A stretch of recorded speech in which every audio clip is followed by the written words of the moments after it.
morning mga ka-extra care. Ito na naman yung Ate March nyo.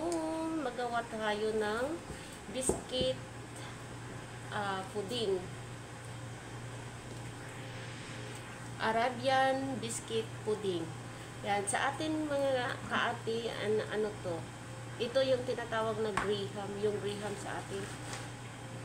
Ayan, ito na yung biscuit. Yan lang siya mga ka-ate.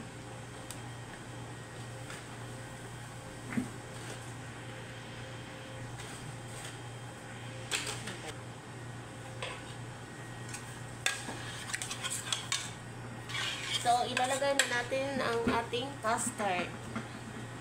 Ito na, tapos na yung biscuit, kaya maglagay na tayo ng custard.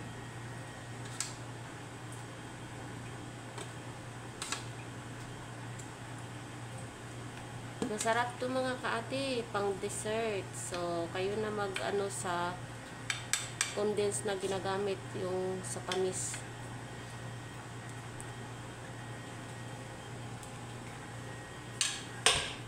Ayan, tapos na. So, maglagay na naman tayo ng whipped cream.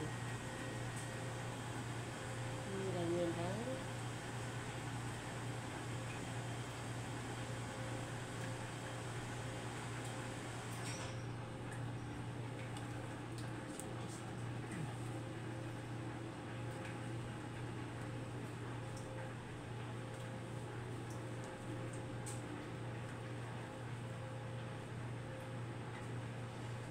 Kapag mag-a-abroad tayo mga kaati, siguradong matuto ka magluto kung ano-ano.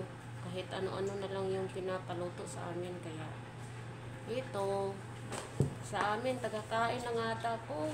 Pero dito, taga-ano naman, taga-gawa. Ayan, maglagay na tayo ulit ng biscuit sa ating Graham. Sarap. Sarap mga kaati kapag kumakain ka ng mga dessert na kasama mo yung pamilya mo. So, diba? May hugot pa. Yung ate nyo, malapit ng Pasko. Naku! Wala pang dilig. Wala pang kasama ang pamilya.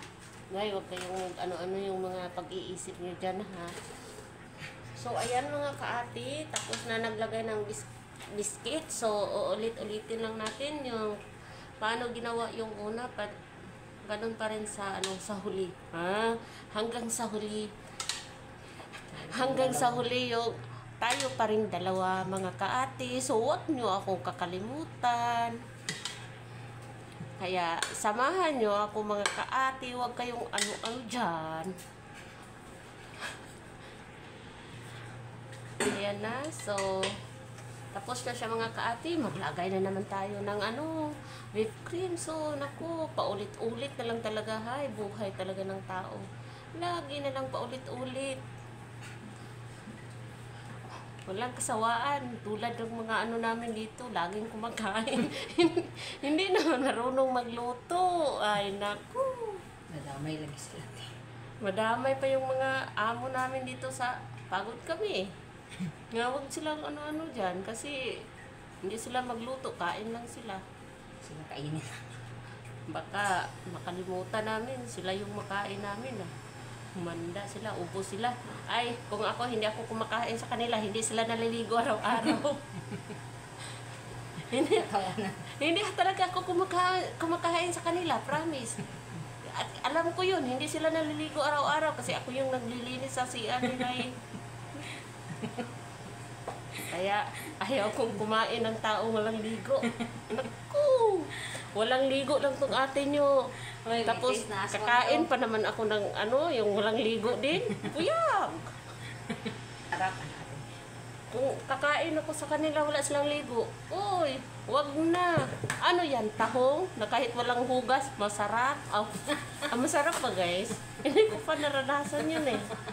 Sarap. Tanungin ko muna yung asawa ko.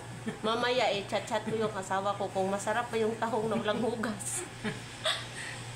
So ito, maglagay na tayo ng Pikachu. Ano ang tawag nito, buisit? Pikachu nuts. Anong tawag nito? Piskachos pala. Ay naku, papahirapan pa naman ako ng mga piskachos dyan.